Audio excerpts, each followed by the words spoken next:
Hello. Now, I was just talking with a friend earlier. Hadn't spoken to her for a long time. We're having a wonderful, rambling conversation and catch up. But it came up that she was talking about RuPaul's Drag Race, the UK version of that particular series. As I understand it, whilst it's quite a franchise, there are some variations in how it's played out in different countries. Now, it's not actually something I've ever watched a full episode of myself. I've seen odd clips, um, but I guess it's mainly because I'm not a TV person, particularly. I don't watch a lot of TV, and in particular, I don't watch a lot of reality TV, which seems to me, generally speaking, needs a bit of a commitment to get into. I've not really got into RuPaul's uh, wonderful creation. And having said that, drag for me is something I'm curious about. I think it does play its part. It's such a varied and broad and rich art form that inevitably there's going to be something there, I think, that will appeal to most people. But I don't automatically overlap it with my narratives and my own way of relating around being trans. Drag seems to be in the main, and I know that there are exceptions to this, but in the main, creating larger than life characters that are personalities, that are expressing something of the person behind the facade, as it were, um, but are deliberately often kind of not hammed up, but they are exaggerated and meant to be about performance.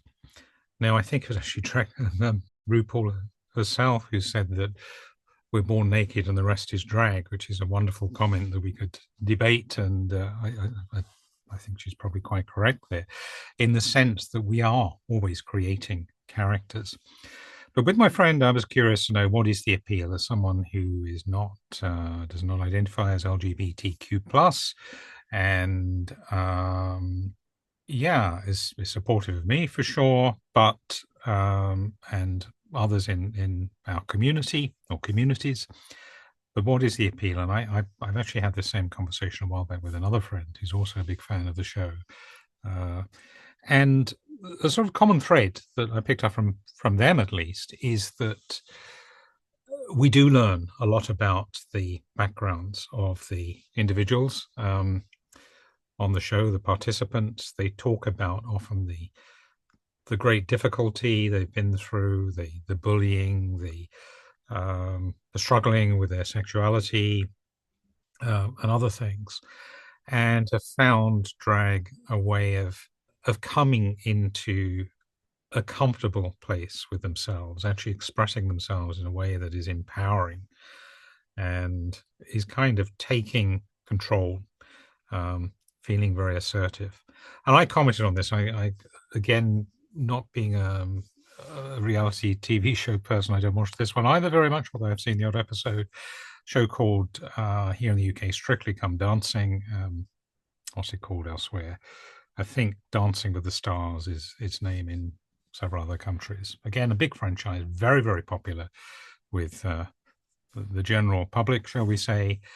And I wonder if they're, apart from seeing perhaps celebrities, if you know who the celebrities are, out of their comfort zone and going on this so-called journey, a lot of it is about the show, the performance, the ability these individuals have, with the help of all sorts of stylists and costume makers and goodness knows what else, and wonderful stage settings, to really step into the limelight as it might be becoming a princess or some glittering character, shall we say. I was actually listening to a podcast a week or two ago on it was actually about controversy around the Miss Universe pageant. Again, I don't watch pageants, and back in the day when they used to be on mainstream TV here in the UK, they had quite a reputation for being very male-controlled industries. I'm sure they still are, and all about men ogling at the screen. So definitely not something we see or encourage these days. However, this podcast was pointing out through interviews with some of the participants that they generally do see. A lot have come from quite poor backgrounds, for example, that when they are on that stage and when they have created this character and when they are being approved and acknowledged and given the central stage, they have total agency in that. They are the ones actually doing the controlling, essentially. And actually, this controversy recently with the contest was around some manipulation and bad comments from one of these influential males who was behind the competition, and there was quite a walkout among the girls participating, as I understand it. So again, this coming into the limelight, kind of away almost from the everyday, away from the quite mundane lives that a lot of us lead, the darkness, if you like, the grayness, the boredom, the mundanity about it. And I guess it got me thinking, is there anything about Anya that falls into that category? And there is.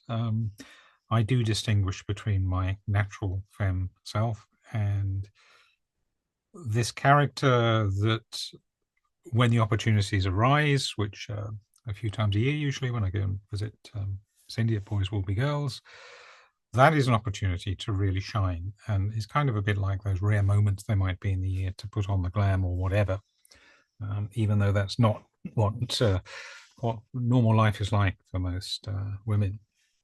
But enjoying those moments and enjoying playing, performing. I actually love getting into character as others as well, and allowing emotions to flow through that. So I think from that point of view, yes, there is that aspect. It is, Anya can come out and shine in those moments. It isn't the full story. It isn't what dysphoria is about. It isn't primarily what my own gender fluidity is about. It is one expression of it. But it's there. And as a spiritual person, I know this is going to be a theory. Even for me, I'm not sold on this theory particularly. It's just one that's kind of forming and at the moment as a possibility that sort of adds into what might be going on. But as someone that has an interest in deepening my spiritual awareness, an idea there is that you take on the light. That's described as such in many different faith traditions. You become the light. You allow this godliness within you, divinity within you to shine. Now, ordinarily, of course, you don't need to put on a fancy costume and stand up on a stage in front of bright lights to do that. It's something that the scriptures of different traditions would tell us can be done in our normal mode, shall we say, in our normal physicality, and indeed is meant to be. However, perhaps there is something about the appeal of some of these more elaborate costumes. I mean, I've never done drag properly in terms of creating a drag character, and deliberately, perhaps, in my mind, going over and above. Well, definitely making no attempt to pass, and quite the reverse, perhaps, but very much focused on exaggerating different characteristics and so on. And with it, perhaps some quite bizarre costume, who knows. But I kind of look at some of these glittering crowns and tiaras and wings and goodness knows what else that some of the performers wear, and think, oh my God, that would be real fun in order to take that on and stand in front of the spotlights and just let this light shine and this joy that comes with it. The effulgence, I think, is the word in describing this kind of, if we call it, divine light. So an interesting little conversation. I can very well understand why not only those of us who are trans and often find ourselves not able to, for whatever reason, to be our other selves, to put on the clothing and go out and be our other selves. But also perhaps the majority of people who are busy with their working lives and getting on with the 9 to 5, whatever that is these days, looking after children and so on.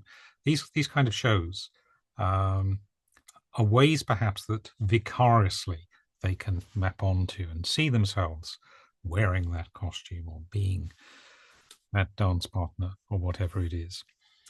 So there's a bit of an incentive for me to try and spend a little bit of time understanding the drag culture a little bit more, which I think is very rich and complex. As I understand it, they are real persons, the drag characters, the real personalities coming out. And if what is happening when you are performing drag is that you are being, you're allowing your happy self to come out, this happy personality to come out, albeit in a performance, then in that sense, there's perhaps no difference to, let's call it ordinary trans, where, that's really what the likes of me want to do in allowing Anya to express herself as well. So maybe I shall spend some time looking at RuPaul's Drag Race properly, actually watching a couple of episodes if I can sit down for long enough to do that. Do take care. Always interested in any comments on this. As I say, just purely offering thoughts, theories, half-baked ones perhaps, but maybe ones that strike a little bit of a chord with you.